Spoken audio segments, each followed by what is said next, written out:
हरियाणा सरकार की मेरी फसल मेरा ब्यौरा योजना पर फिर से सवाल उठने लगे हैं। यमुनानगर के किसान इस योजना के तहत पोर्टल पर रजिस्ट्रेशन को लेकर काफी खफा दिखाई दे रहे हैं। किसानों का कहना है कि पोर्टल के जरिए न सिर्फ हेराफेरी की जा रही है बल्कि कई तरह की गड़बड़ियां भी सामने आ रही हैं। ऐसे में हमें अपनी धान को बेचने के लिए काफी परेशानी उठानी पड़ रही है।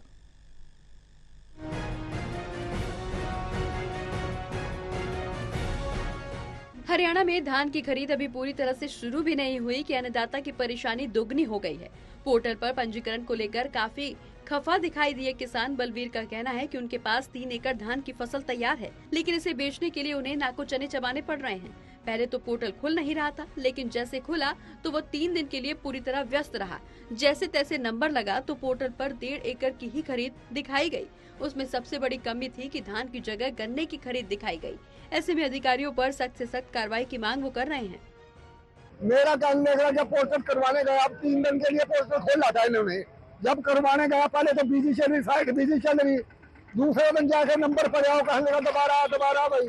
जब गया तो मेरा क्या लिख रहा 3 किले था, तीसरे पे क्या लिख रहा 1.5 किले का जोर लगाएगा, 1.5 किले का रह गया और 1.5 किले में, जबकि अब भी मौके पे जीरी खड़ी है और मौके पर उसमें गन्ना दिखा रखा। ये पटवारी की नौकरी लेते हैं, ये तहसीलदार किस चीज की नौकरी लेता है, प्रशासन किस लिए नौकरी करता है, ये क्या कर रहे हमारे साथ? धोखाधड़ी है, सरेआम धोखाधड़ी है। वहीं किसान महेंद्र का कहना है कि उनके पास 10 एकड़ धान की फसल तैयार है, लेकिन सिर्फ 2 एकड़ ही पोर्टल पर दिखाई गई है। बाकी 8 एकड़ को काट दिया गया है। ऐसे में वो 8 एकड़ फसल कहां पर बेचेंगे? उन्होंने कहा कि या तो मैं फसल को बर्बाद कर दूंगा या फिर खुद को आग लगा लूंगा। सही है जी, मैंने 10 किलो का पोर्टल कराया था जी, और जिसमें मेरा 2 किलो का पोर्टल रह गया सारे, बाकी सारा काट दिया। कुछ मेरी जमीन जो है ना, किसी ने एक यूपी के ने कर ली, मेरे पास उनके नंबर भी हैं, सारा कुछ। एक मलाने के हैं, 2 एक कोई आठ थी उसने कर लिया, एक खिदराबाद काट दिया उसने कर लिया। हाँ जी, तो ये सरकार ने जो है ना हमारा जो है ना सारा सत्यानाश कर दिया।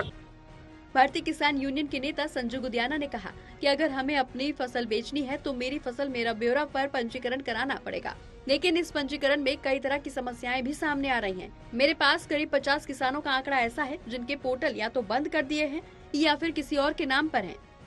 पोर्टल किसानों के लिए हम कहेंगे गले की फांस बन चुका है, क्योंकि बिना पोर्टल के मेरी फसल मेरा ब्यौरा पर बिना पोर्टल के हम अपनी फसल नहीं बेच सकते। वो सरकारी रेट पर हमारी फसल नहीं बिकेगी अगर हमारा पोर्टल नहीं हुआ।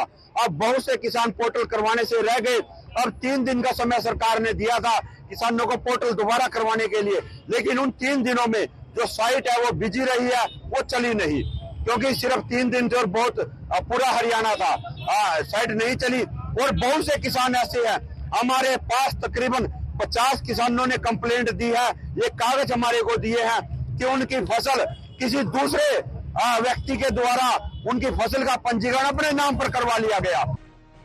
हरियाणा सरकार पोर्टल के जरिए फसल की खरीद का दम तो भर रही है, धरातल पर जो तस्वीरें सामने आ रही हैं, वो प्रशासन की कार्यप्रणाली पर सवाल खड़े कर रही हैं। किसानों का आरोप है कि फसल के वास्तविक आंकड़े से कम आंकड़ा पोर्टल पर दिखाया जा रहा है। ऐसे में उनका नुकसान होना तय है, इसलिए पीड़ित किसान अब जिम्मेदार अधिकारियों पर एक्शन लेने की मांग कर रहे हैं। टोटल टीवी के लिए राहुल सेजवानी की रिपोर्ट।